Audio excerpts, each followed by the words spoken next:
Good morning, students. Today I will cover the topic FDI, and to make you understand about FDI, I have chosen this video way, and hope you will understand. And if required, I will provide you the PDF. And further, you can contact me on 9872609734 for any query, as students are usually doing so. So let us start with the FDI. FDI in India. And before that, I will tell you what is FDI. What is FDI?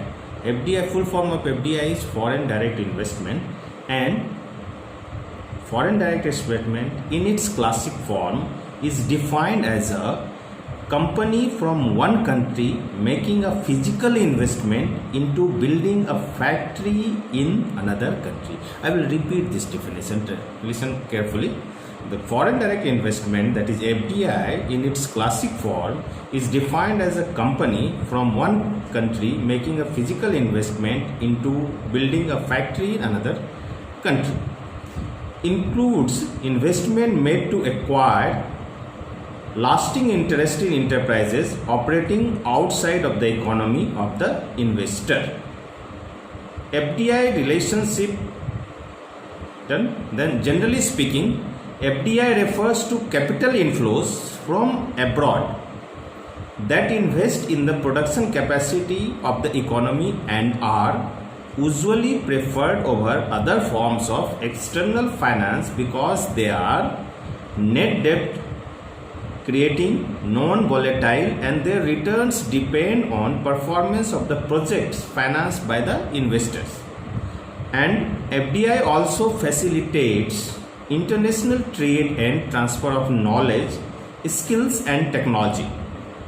The FDI relationship consists of a parent enterprise and a foreign affiliate which together form a multinational corporation. We are talking MNCs. In order to qualify as FDI, the investment must afford the parent enterprise control over its foreign affiliate. The IMF, International Monetary Fund, defines control in this case as owning 10% or more of the ordinary shares or voting power of an incorporated firm or its equivalent for an unincorporated firms. Now, foreign direct investment is permitted as under the following forms of investment, that is through financial collaborations, through joint venture and technical collaborations, through capital markets via euro issues, through private placement or preferential allotments. Now, we will talk about various why FDI is required. Why any economy requires FDI? So why FDI is required? There are some points. Through FDI we gain a foothold in a new geographic market. Second is increase a firm's global competitiveness and positioning. Fill gaps in a company's product lines in a global industry, then reduces cost in areas such as research and development, production and distribution. Now, what are the factors required to attract FDI? How FDI, foreign direct investment, can be attracted, and what are the factors required for conducive FDI? That is, those factors are low cost but qualified, educated / skilled labor pool, then long-term market potential or yields greater than can be achieved domestically, then access to natural resources, then geography, then stability of the economic and potential environment, and in which areas in our country FDI is forbidden. We cannot allow FDI in all sectors. So what are the sectors where FDI is forbidden?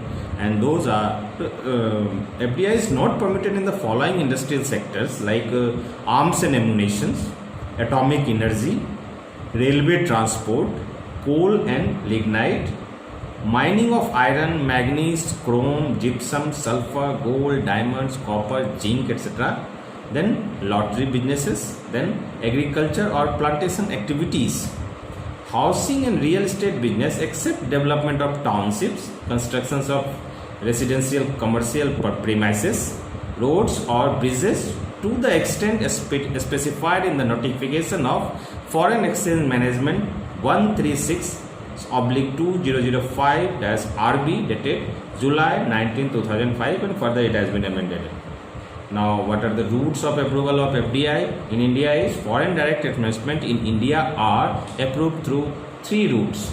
Number one is automatic approval by RBI, then next is FIBB route, and then CCFI route. And we will go in details through PDF form. What are these formats?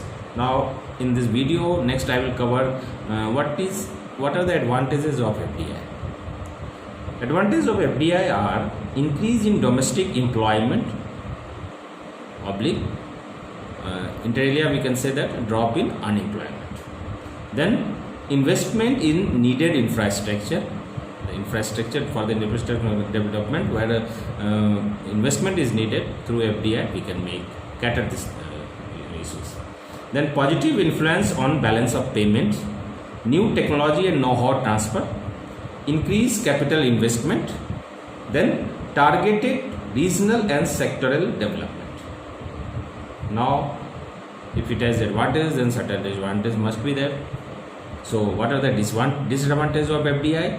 The disadvantages of FDIs are industrial sector dominance in the domestic market, then technological dependence on foreign technology sources, disturbance of domestic economic plans in favor of FDI directed activities, and cultural change created by ethnocentric staffing, the infusion of foreign culture and foreign business practices. So we have covered what is FDI, what is the definition of FDI, how IMF has defined the FDI, then why FDI is needed, what are the conditions required to attract FDI, then what is the form, how the FDI is rooted in India, then what are the advantages of FDI and what are the disadvantages of FDI, and I will provide you the detailed this PDF on this FDI, so that when some notes is asked, one note is asked to write on FDI, you can write it elaborately. Thank you.